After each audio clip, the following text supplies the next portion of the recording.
All right, welcome to the sixth lesson in our study of the latter half of Acts, to the ends of the earth.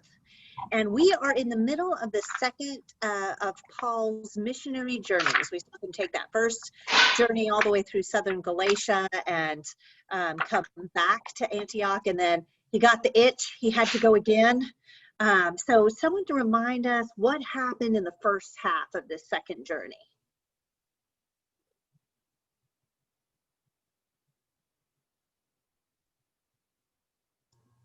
So there was some conflict with John Mark and Barnabas, and people talked it out and split ways and kept working in different groupings. Yeah, they couldn't agree whether John Mark was reliable enough to take along as an assistant, but they went their separate ways, and I'm sure that was painful and difficult. I don't think we should say like that they were, everybody was like, well, this will work great, but they did both go, and we see later from Paul's letters that they were considered each other fellow workers, and that they had a warmth of relationship and a positive relationship between them later and at the end of Paul's life. Yeah, so that's how the journey started. Then what?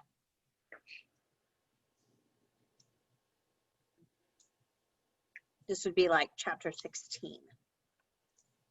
If you want to flip back around through.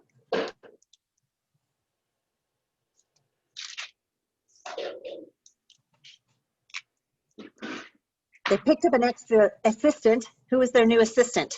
Timothy.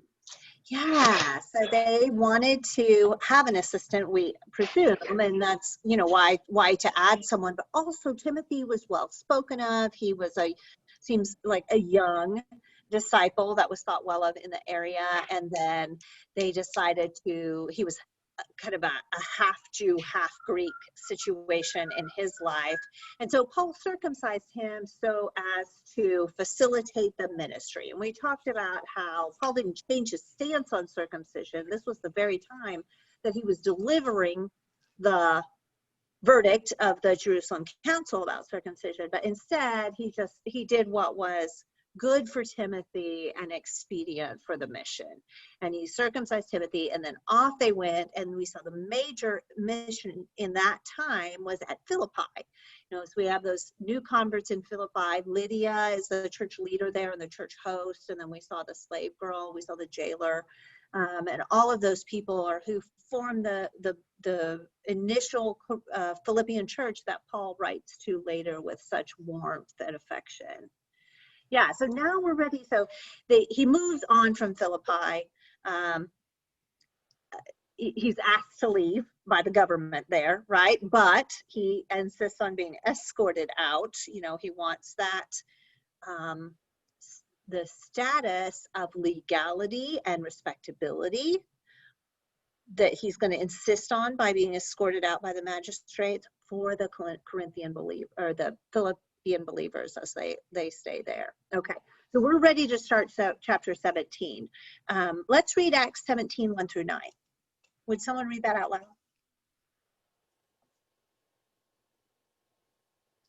Now, when they had traveled through Antipatris and Apollonis, they came to Thessalonica, where there was a synagogue of the Jews.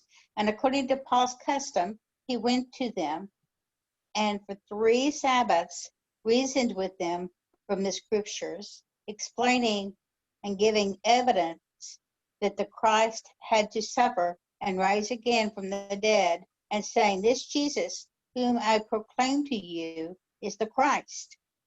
And some of them were persuaded and joined Paul and Silas, along with a great multitude of the God-fearing Greeks and a number of the leading women.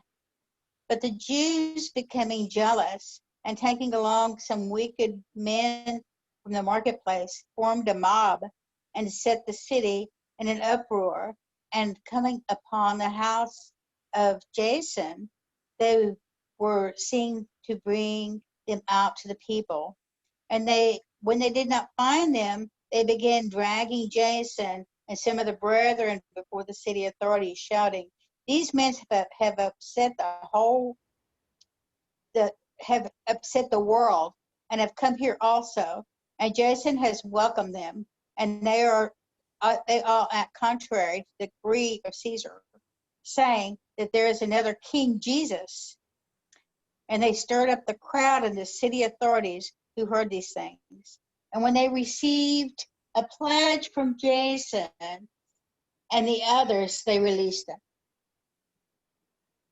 Okay, thank you. So they, Paul and Silas and Timothy, they travel southwest on the Egnatian Way. So this was a major Roman road. This road went southwest here and then west across the Macedonian Peninsula. And if you went all the way across, you would get to a seaport and you could sail across and be, on your way to Rome. So this was like the road toward Rome, and they're traveling on it. And Luke mentions these two cities, right? Amphipolis and Apollonia. Thank you for, attempting those. They're not super easy to say. These are about 35 miles apart, all of these cities. So by the time he goes to Amphipolis and to Apollonia and then on to Thessalonica, he's traveled about 100 miles. And we don't know, it seems like maybe Luke only mentions these two cities because they were overnight stops. And if so, then that's a long way to travel per day, right? 35 miles, that's a long way to travel. So then we speculate, well, did Lydia furnish them with horses? Because most of the time on their missionary journeys, they're on foot. And yet here we see if they're covering the ground at the pace that it kind of reads like, then maybe they had kind of that generosity coming out of Philippi to help them on their way. It seems like maybe he didn't stop in those cities, possibly because they didn't have a synagogue. Look how it says Thessalonica, there was a Jewish synagogue. So, it's like maybe there wasn't in these other places. And Philippi, we don't think there was. And then maybe not Amphipolis and Apollonia. Try to say those. Okay, so they get to Thessalonica. This is the capital of its Roman province. And it had, some years earlier, there had been a war with the Philippian War, and they had sided with the winners, it turned out. And after siding with the winners, they were rewarded by being made a free city, meaning they were allowed to choose their own government. And so they were governed on traditionally Greek lines rather than the Roman. And so they had two bodies of government. One was elected magistrates or city authorities. And the other was a citizen assembly or the people. So these two pieces of government both show up in the story. And it's interesting because, loose research is coming out here. We'll talk about that as we go. So where does Paul begin in Thessalonica?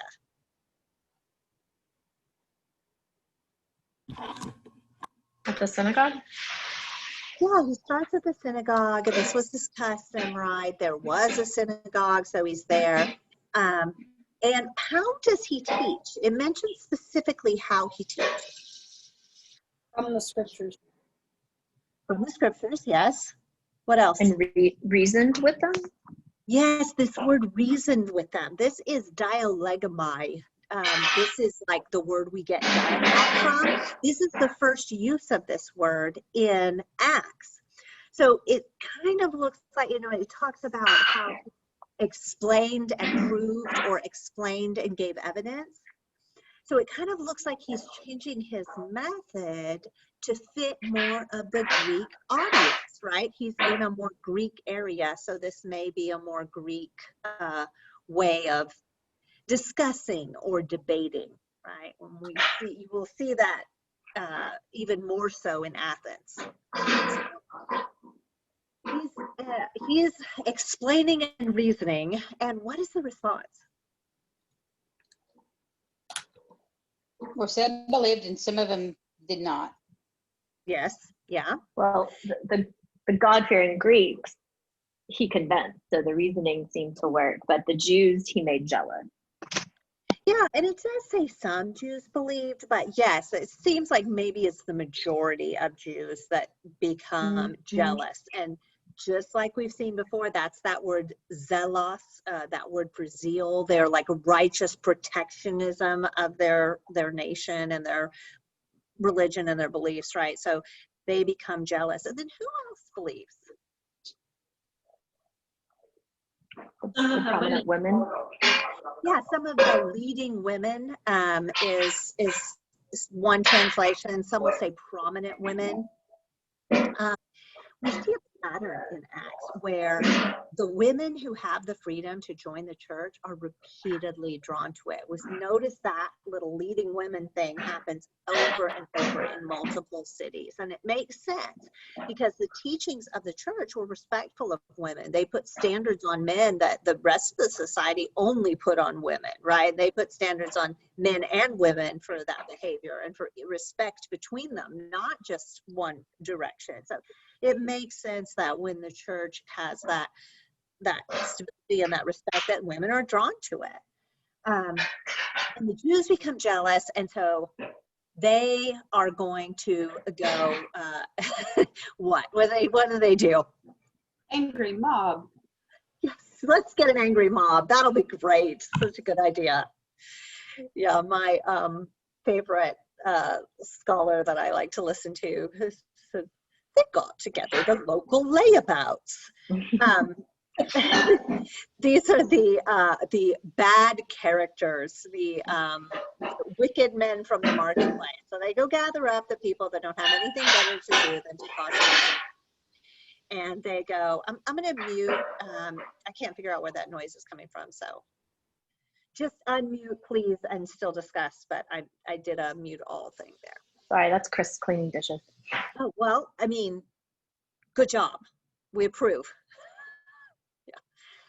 So, yeah, they form the mob, they go to find Paul and Silas, and their idea is to drag out Paul and Silas, right? What are they going to do? Who are they going to drag them out to?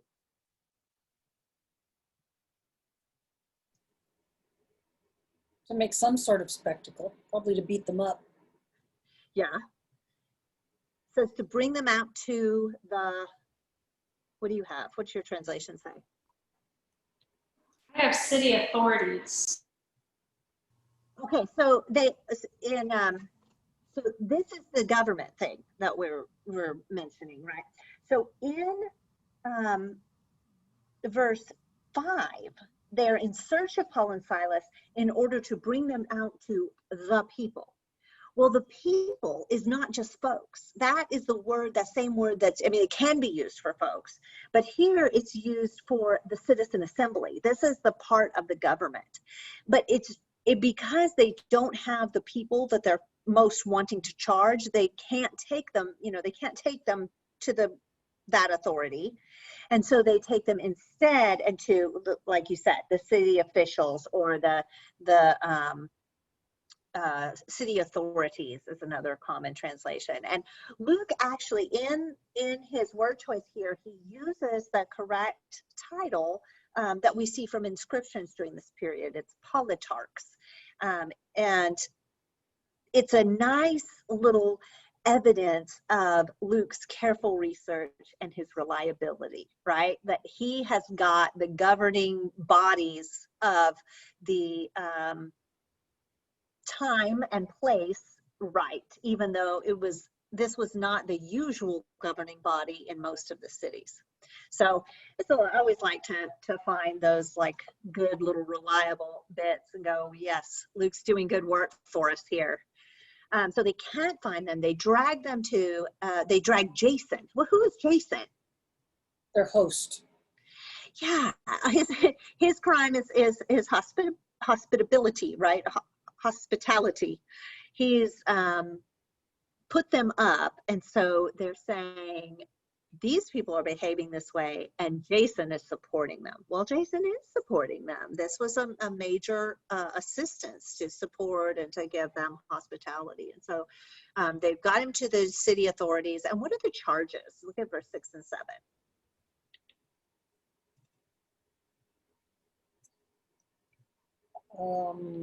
trying to put them up as a king, put Jesus up as a king. Yeah, saying there's a new king. What's the first thing they say? These men have. Turn the world upside down. Yeah, literally, it's some translations will say upset the world, but literally it's turn the world upside down is the phrase that's used. So it's quite a statement. What do we gather from that statement? Turn the world upside down. That they were not following the decrees of Caesar. Okay, that's another charge. Okay, so we have this like they've turned the world upside down. They're defying Caesar's decrees by saying there's a king. So we'll talk about what Caesar's decrees would be, but first let's talk about turning the world upside down. They're disrupting social order. Yeah, very much so, right? We see the evidence of how truly disruptive the message of Jesus has been. This is not like everybody be nice to each other and who would ever object to that, right? This is a message that is extremely disruptive. And we see that we're watching for this pattern in Acts where over and over again, what the people have to say about Jesus is viewed as sedition. It's disruptive, it's divisive. And so, we really think like, okay, if I'm viewing the message of Jesus is we should all be nice to each other, what am I missing, right? Like that's not the true content of the message of Jesus. Instead, there's this idea that there's a new king, right? So when they say defying Caesar's decrees, what decrees might they be defying? Caesar was God. Yeah, this idea that there's another Lord and Savior, another bringer of peace. Those were all titles that Caesar claimed for himself. And the gospel message is that, yes, there really is a new king. Their true allegiance and true worship are due to Jesus, not to Caesar. Not, if there's a conflict between your government and your God, then your allegiance is to your God. So there is this direct competition that is part of the reason that the message is turning the world upside down.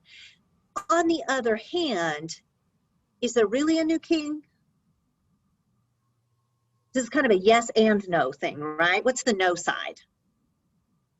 I mean, politically, Jesus is not holding office. He's not making laws. He's not doing any of those things. Like it's a different usage of the word king. And, part of it I think is kind of like with the crucifixion trial, like what bothers us about this guy isn't something that we can prosecute him for. So we're going to get him on a technicality. Yeah, these charges really echo the exact charges brought against Jesus in Luke 23:2, saying that the charge they make against Jesus is that he is saying he himself is Christ. We remember Christ is the Greek for Messiah, is the word for anointed, a king, right? He is Christ, a king. So, yeah, and yet it's not the king in the same way as Caesar. What'd you start to say, Kathleen? No, I don't remember. Sorry. Well, just that it wasn't not king of an earthly kingdom, not political. Yeah.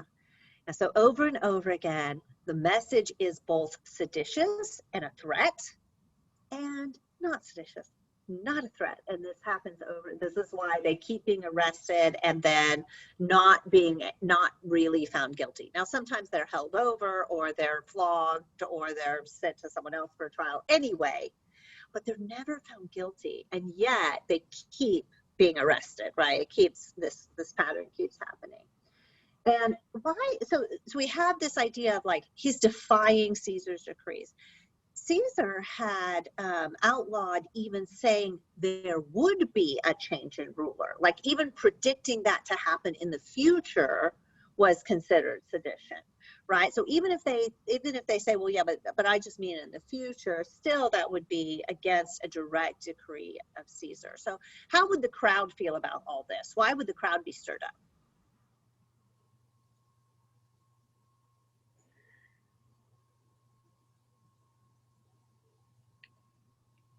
Because they were not following under Caesar, they were following under Jesus Christ. They're serious charges, right? If you're going to say that you're not, I said serious in not a, in such a slurred together way that my Siri picked up and started talking to me. It was not, I don't know. If I say, hey Siri, she doesn't talk to me, but serious, anyway.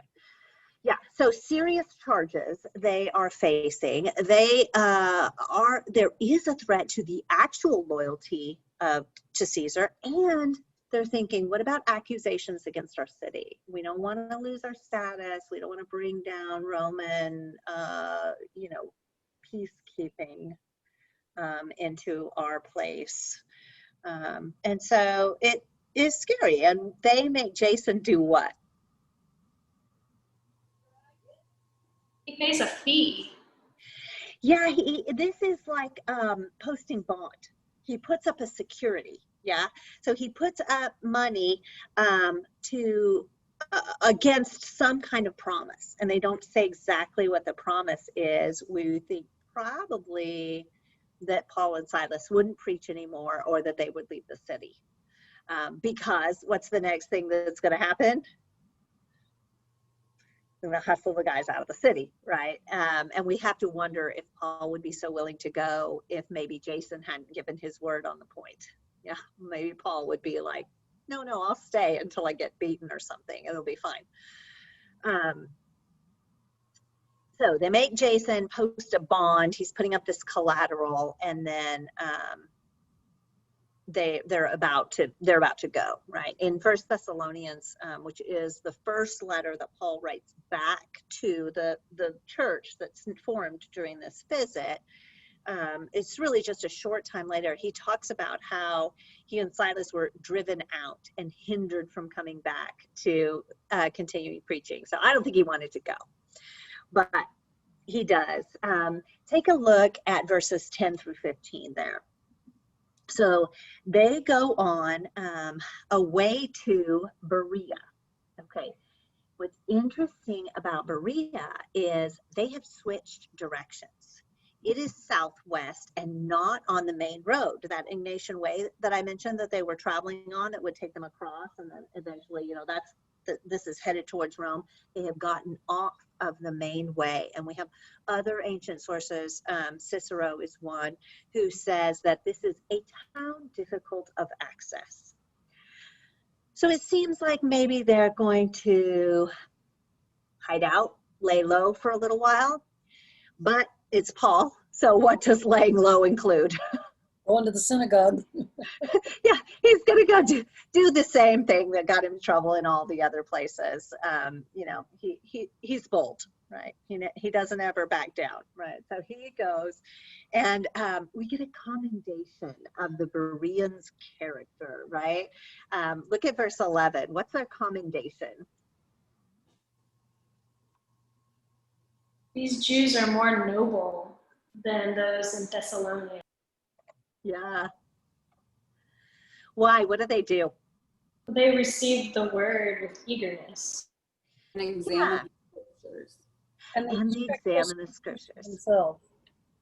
Yeah, they search, right? It says, so it seems like we get a real sense of diligence. Fact checking. Yes, yeah. Okay, when they're fact checking, what are they fact checking against? What are the scriptures that they're examining? Prophecies. Torah. Right. All old, what we would call Old Testament, right? Yeah. The scriptures is the Hebrew scriptures, right? So where we sometimes think like, okay, well, the New Testament is about Jesus, so that's what we're focused on. The Old Testament, that's all before Jesus. That's the scriptures they're going to learn about Jesus, to see if Jesus is really the Messiah, the anointed one. And so, they're really, we see the early church's understanding, and we can find this in a lot of places. So this is a neat one, that the way we read the Hebrew scriptures is that we study them to understand Jesus as the Christ. So true for us as well, right? Those Hebrew scriptures are not like, we're done with that. That's the old, out with the old, in with the new. There's really the richness of understanding that unified story of God we get by studying those Hebrew scriptures. Questions or comments on any of this so far? Well, from my understanding, like in kind of in this time, like in any other, there's false prophets and false messiahs that come through. And so to have an itinerant preacher show up and tell you something revolutionary that's counter to what you typically hear at your local synagogue, I don't think is unusual for the times. And I would assume that the typical procedure is find a false charge, get up a crowd, and get them out of town. And so I could see how in a smaller town, they might be more receptive to, wait, let's hear this guy out. Let's test this against scriptures. Let's really listen, because it's probably a less frequent occurrence.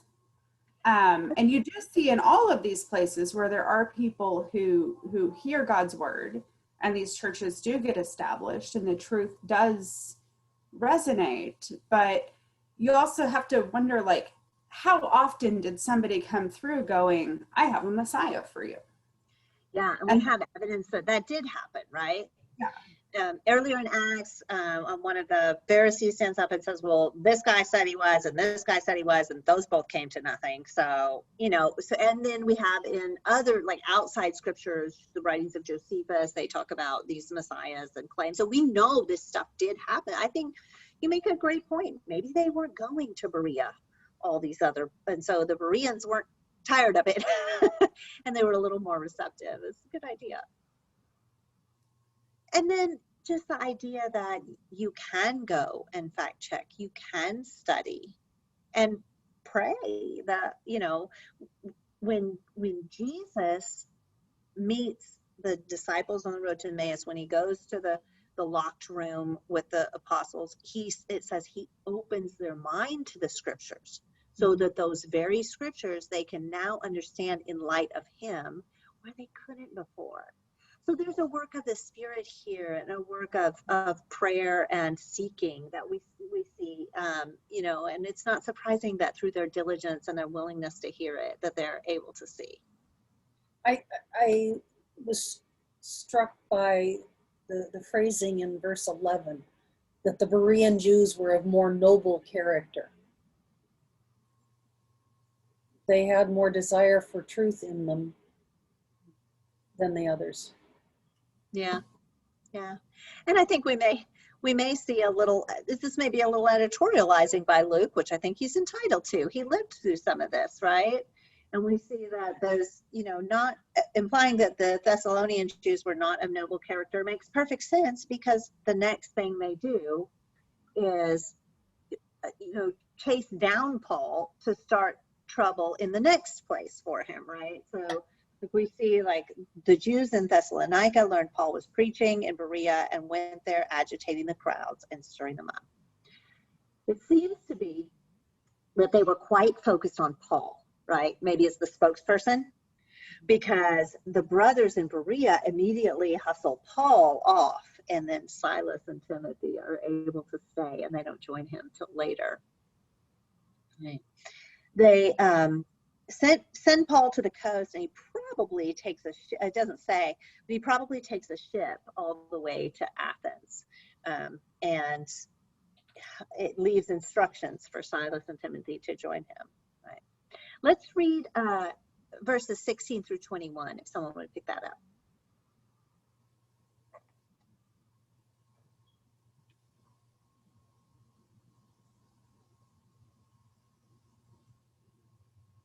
Now, while Paul was waiting for them, go ahead.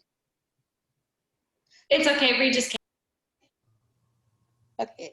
And while Paul was waiting for them in Athens, his spirit was being provoked within him, and he was behind the city full of idols. So he was reasoning in the synagogue with the Jews and the God-fearing Gentiles in the marketplace every day with those who happened to be present. And some of the Euthypian and Epicurean Stoic philosophers were conversating with him, and some of them were saying, "What would this idle babbler wish to say?" Others, he seemed to be a proclaimer of a strange deity. Sometimes he was preaching Jesus and the resurrection, and they took him in and brought him to the Armagoras and saying, "May we know what this new teaching is, which you are proclaiming, for you are bringing some strange things to our ears. We want to know, therefore, what do those things mean?" And now the Athenians and the strange visitors there used to spend their time nothing other than hearing something new. Thank you. Okay, so he is in Athens. So what do we know about Athens generally? History, Google, whatever your favorite sources are. It was a very philosophical city. Yeah, what philosophical people? I mean, that was Aristotle and Plato and Socrates, all of them. Yes, yeah. This was an important center for Greek philosophy, and all of those guys were from Athens, and it was an important part of their city tradition. Yeah, what else? It was kind of the world center of knowledge and culture and sophistication for that time. A former major Greek power, very central to Greek life and culture, invention of democracy, that idea that everyone could vote, although everyone meant, Right. rich men, pretty much, because that's how it was. But it's a start, right? It was a start of democracy. And then the philosophy, it mentions in here Epicureans and Stoics, right? Both of those, they're debating with Paul, right? What do we know about the Epicureans of the Stoics? Either one of them that you have any memory of? So Epicureans were like live in the moment, pleasure, senses, enjoy life in the flesh, versus the Stoics were more self-denying and philosophical and, Yeah, they were the tough it out guys. Things with measure. Stoics tried to live in harmony with nature. Okay, so I'm sorry, Paige, say that again. I missed part of it. The Stoics placed thinking above feeling and tried to live in harmony with nature and reason, suppressing their desire for pleasure. Okay, so that comes out of their understanding of divinity. So we're going to talk about that in a second, but someone else started to say something I didn't want to miss. Was it you, Kathleen? Oh, I was making a joke. It was the party animals versus the party poopers. Okay, I like it. So the Epicureans, okay, so both of those, the pleasure seekers and the tough it out people, like these come out of their more fundamental understandings of God, really. So the Epicureans believed that the gods were, maybe there were gods, but if there were, they were very far away. They were uninvolved with the world, and they were just basically off enjoying themselves. So the Epicure, it's kind of an example of making God in your own image, or making your own, the gods, the behavior of the gods match you what you want your behavior to be, right? They wanted to just separate themselves from the concerns of the world and, eat and drink and be merry kind of a thing. These tended to be the rich and the elite because those were the people that could afford any pleasures, right? It was a very poor society. The striations that we have of the big middle class didn't exist, right? There's mostly slaves and very poor, a few slightly less poor, and then there's just a very, very few wealthy and elite. And so that tended to be the Epicureans. And they got there from saying, well, gods, if there are any gods, they're far away, they're not involved, they don't do anything. And so then when the pagans, right, paganism is kind of the baseline, right? The belief in the panoply of gods. The paganism is the baseline in the society, right? So when the pagans would say, well, you don't think the gods are involved, how is stuff happening then? they would say, well, everything is made up of atoms, right? This is where we get our word for the scientific word atoms, right? But this, they didn't really, not exactly the same concept, right? But, you know, maybe a previous form of it. And atoms just bump into each other and make stuff. So there's kind of an idea within that the world makes itself, right? We have the beginnings of what we would call like an evolutionary philosophy, like an outside of an understanding of a creator, there is like the world making itself. And when I say evolutionary philosophy, I don't mean evolution, like the scientific process that you can see occurring, you know, that I believe fits in the toolbox of God.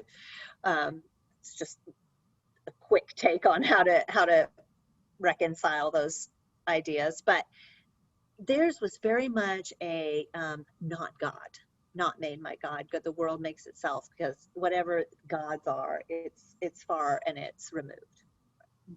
Okay, the Stoics, what? They were pantheists. Why would you live in harmony with nature? Because everything is divine. Divinity is in all and through all, right? They believe that all of everything in it has a spark of the divine. And so that's why the nature harmony, and also, you know, there's no personal deity there, right? If every plant and tree and person and wind and, you know, is all divine, there's nobody doing anything. You can't appeal to anyone. And so that's why you have to just suck it up. You know, you deal with life as it is. You don't try to get anything, you know, you just accept your lot, because there's no other option. There's no personal deity. Okay, those are going to matter. That's not just a tangent. Those are going to matter in the speech here. So Paul speaks to them. Oh, and then speaking of paganism, what's the patron goddess of Athens? Who is the patron goddess of Athens? Athena. Yeah, Athena is the goddess of wisdom and warfare. And what's her great temple? The Pantheon? Parthenon. Parthenon. Yep, you're there. So the Parthenon is the great temple of Athena. It sits atop what's called the Acropolis, which is a hill with a compound of temples, so like rising up out of the city. So the Parthenon is like the pride of Athens, right? And then there were all of the other temples, and it's very dense. And how does Paul feel about the density of the temples and the idols? And He's not a fan. he's not a fan. What does your translation say? There's a couple of different ones. They're pretty good. Verse 16.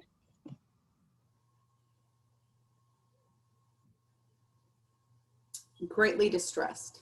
Greatly distressed. You may have provoked. He's very bothered by the extreme prevalence of idols.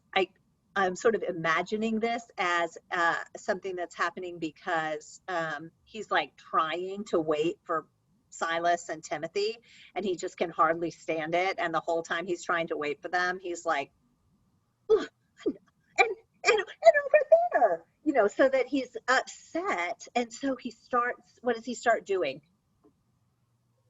Reasoning. Yeah, again, the reasoning, dialogue, the debating with the Jews and the Greeks in the synagogue. And the Greeks are super puzzled, right? They don't know what to make of him. They say, what is this idle babbler? And this is a word for spewing words. He's a word spewer. So he's kind of like spewing words like a sower would sow seed. So this idle babbler, what is he trying to say? He seems to be promoting what? Foreign gods. Foreign deities, foreign gods, right? All right.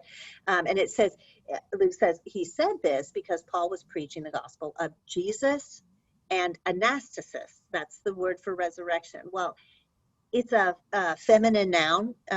Greek has masculine and feminine nouns, you know, la casa. it could read, if you had no concept of Jesus rising from the dead, and that was a very foreign idea to their understanding. We see at the end of the speech, once he starts talking about resurrection, they're like, what? So it may be that sounded like a couple, Jesus and Anastasis, like Iris and Osiris, like a divine pair of gods. And so they say he seems to be advocating foreign deities. Well, that is a phrase that carries a lot of weight in Athens. Okay, we mentioned the philosophers and Socrates. Anyone remember what happened to Socrates? Hemlock? Yeah, they made him Hemlock. drink hemlock. Yeah. They made him drink hemlock. It was a sentence. Why? Because was he saying Caesar wasn't God? I'm trying to remember. Aaron keeps unmuting and I keep seeing it. Are you going to say something, Aaron? No. No, I was trying to save power. I was trying to close up everything. So Socrates was sentenced to execution by drinking the hemlock for advocating foreign deities, pretty much. So the charges were impiety, and impiety was defined as failing to acknowledge the city's gods and introducing new deities. And the other half of the charge against Socrates was corrupting the youth, which was basically teaching these ideas. So what was Paul doing? Corrupting the youth. All the same stuff, right? He's failing to acknowledge the city's gods. He's introducing new deities, although, just one really, there's not a pair, but they're trying to catch up, right? Part of the reason Paul starts with the Jews so often is because the foundation of knowledge is there to explain who Jesus is. When he comes into this environment, he is starting from such a different point. He just doesn't have that foundation to work from, so that they don't even know whether anastasis is an event or a person or a god. So but Paul's been doing those things, and so we see they take him to a meeting of the Areopagus. Ares was Mars, the god of war. This is synonym. You'll sometimes hear it called Mars Hill instead of the Areopagus. This is not a debating society. This is their highest court. So they are dragging him, they're taking him to a meeting of their highest court. His speech is not it's not idle discussion of the philosophies, although Luke talks about how they like to discuss philosophies, right? But I think he's saying that against a background of assuming we would know what we wouldn't necessarily know, which is this is the highest court in the land. And what he is making is a legal defense, right? Now, of course, Paul makes that into a sermon because he's Paul. But he is defending himself as well here. Questions or comments so far, and then we're going to look at the sermon. I think the Greek concept of a god is so completely different than what Paul would be teaching, that I could see how the idea of, human beings crucifying your God and him being resurrected, like that's going to sound like nonsense based on their concept of what a god is. Like, it makes sense that it would be that the fundamental concept of a god is so completely different that there's not a lot of common ground from which to begin this conversation. I mean, it's even foreign to us too, even though we're super familiar with it.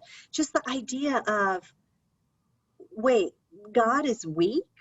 Wait, what? That's not very godly. He must not really be weak, or that there's a mismatch there. Like, we struggle with that, right? So I think that's it.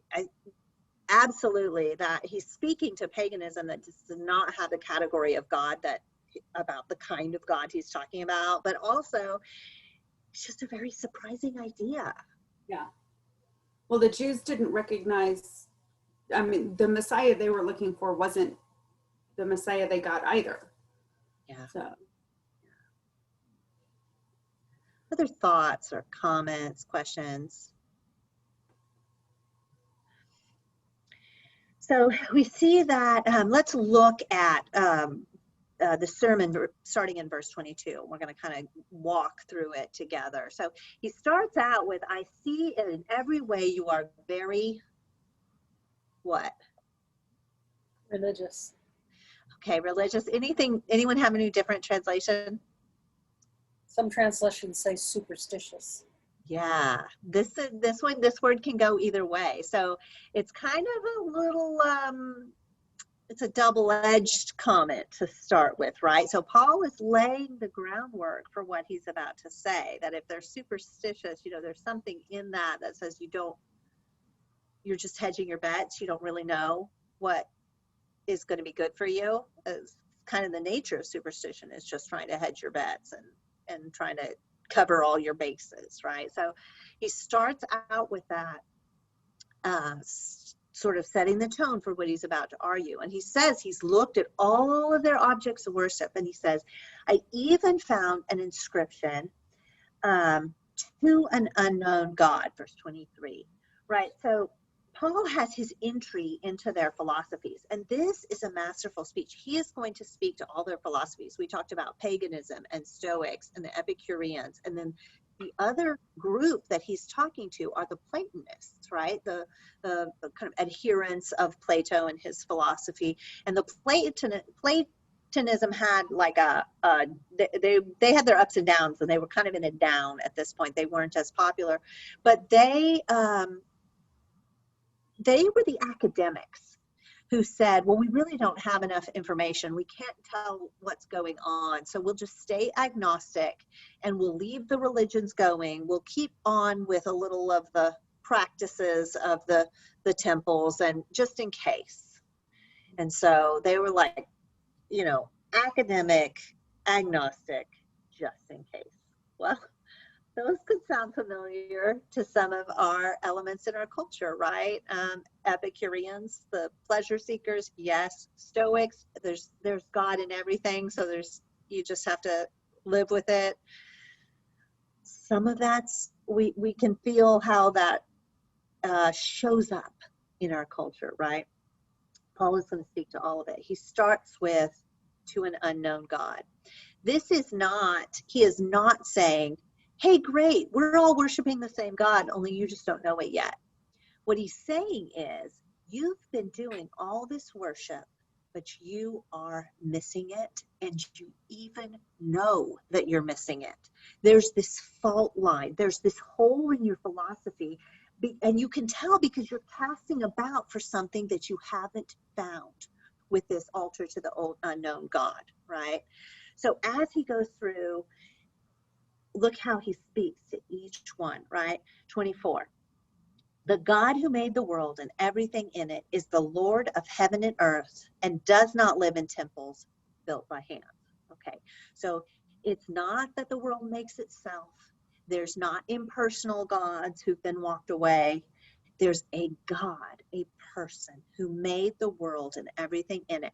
And for you that think that you have to build the temples and feed the God, you don't need to feed him. He feeds you. Look, verse 25. He is not served by human hands as if he needed anything, because he himself gives all men life and breath and everything else. We see Paul is fleshing out that idea that he gave when they were trying to sacrifice to him, how, like, you don't have to feed him, he feeds you. It says, from one man he made every nation of men, that they should inhabit the whole earth. Involved, right? He's with them. He's not an impersonal force, and he's not a distant being. He determined the time set for them and the exact places where they should live. He's not the powerless, limited power version that we often get in the Greek gods, right? God did this so that men would seek him and perhaps reach out for him and find him, though he is not far from each one of us. So the agnostics, the academics who said, we just don't have enough information, he is saying, you didn't, but here it is. Here's the information. I'm bringing you the information that you haven't had. Verse 28, for in him we live and move and have our being. This is a quote from Stoics, right? That idea of pantheism, that God is in everything. He says, yes, God is everywhere and we live in him, but he's not everything. He's a personal being. And he follows that up with another Stoic quote. As some of your own poets have said, we are his offspring. Okay, we are his offspring in a different way than they have. So he's, for each one of these, he's touching on a little piece of what they have and providing this complete philosophy. It's so different, but it speaks to each one of them and gives this vision of truth that is good news to each one of them. So therefore, since we are God's offspring, we should not think that the divine being is like gold or silver or stone, an image made by man's design and skill, right? Or straight to the pagan beliefs. In the past, God overlooked such ignorance. Yes, you didn't have information. Here you are with the information. Now he commands all people everywhere to repent. For he has set a day when he will judge the world. Where is Paul standing?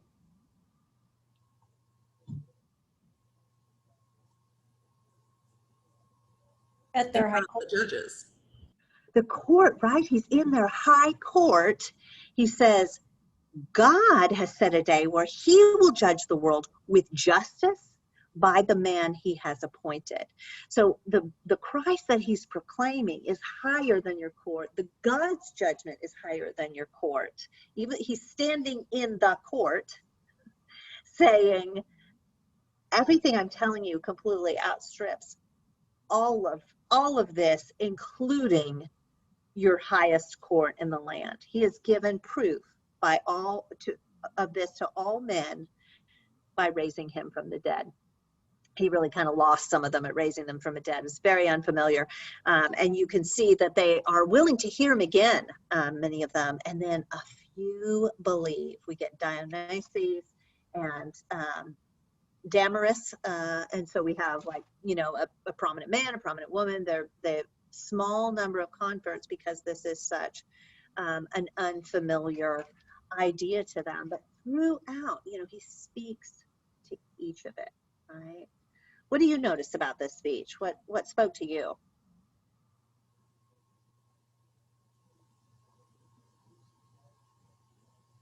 I think something that's really interesting to think about is what the Jews that may have been there listening would have thought, because, throughout the Old Testament, you have God living with the Jews and he's in a place and you bring him offerings and these are for his enjoyment. Does he need them? No, but you do these things. And this is a stark contrast in a lot of ways to that practice and that belief. Yeah, and we see that contrast highlighted all through Acts, where the Jews are so fixated on the temple. And, Stephen says, it was never about the temple. God was in this place and he was in that place. And all these places are not Jerusalem and not the temple that Stephen brings up, right? This idea that God has always been interested in everyone is one of those major themes, right? It shows up over and over again. We see it here as he's speaking to them. God has taken care of all the people, and now he's reaching out to you. Well, Paul does that thing that he does so well, which is start with where you are and what your life is and what you're dealing with in your daily life, and taking that and offering transformation. Yeah. It's remarkable, isn't it? He doesn't water it down by starting where they are. I mean, God forbid Paul ever soften anything, right? No. But he does start from where they are, and not in a way like, oh, you're already halfway there, but in a way of look, here's what you've been longing for, and here's what God has on offer to you. the very thing you've been longing for.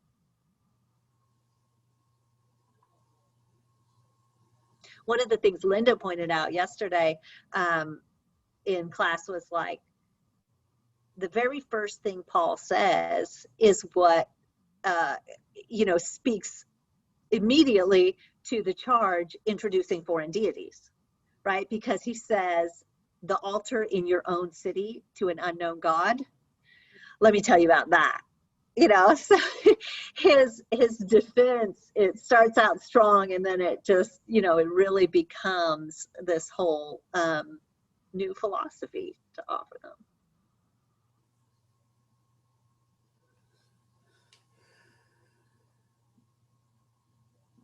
I see a bunch of points where I think that the ideas in here relate to some of the ideas in our own culture. What do y'all see about in that realm?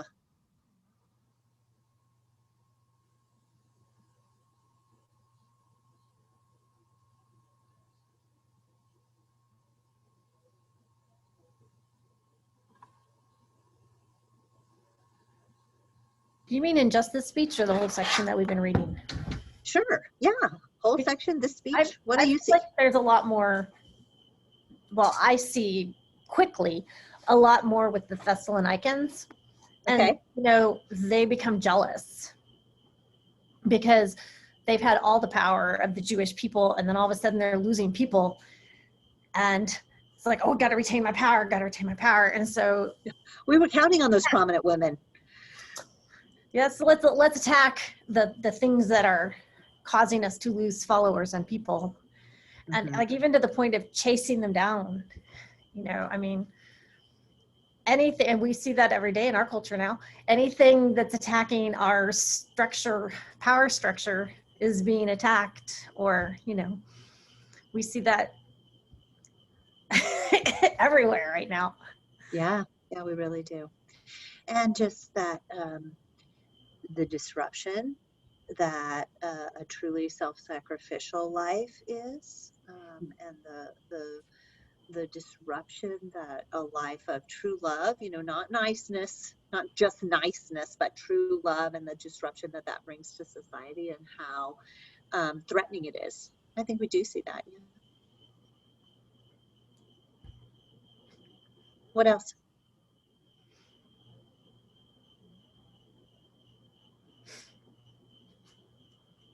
There's a lot of, the structures of government aren't the final word. God is, and when when allegiance comes push to shove, our allegiance is to God, right? And then this, this is a little, I don't know how it relates to the other, but the sort of impersonal idea of the universe as representing, as a substitute for a deity, right? It's a sort of version of pantheism, maybe. You hear people talk about like, well, they put it out to the universe will have something in mind for you.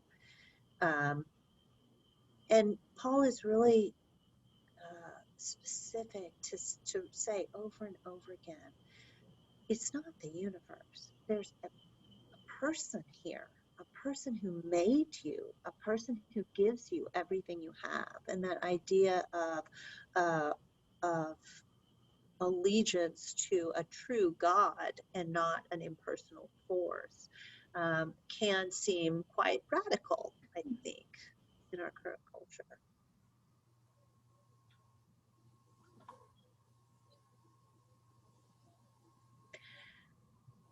I got a lot of enjoyment just seeing how he spoke to all the different philosophies. But, it spoke to me too. Starting with people where they are. He even goes to them. He goes to the marketplace. He stands in the Areopagus, right? He doesn't wait for them to come to him. And he gives this clear alternative. It's foreign to them, but he offers them good news in each part of that. It's a beautiful thing. Well, thank you for being here tonight. Next week we will do we were supposed to finish the second missionary journey. this week, but I just, we could have fit it all in because there's this whole visit to Corinth next. So we'll do that. That'll complete the second missionary journey, and we'll start the third. So chapter 18 and the first half of 19 next week. Thank you, everybody. Do we have anyone who would like to lead the prayer tonight?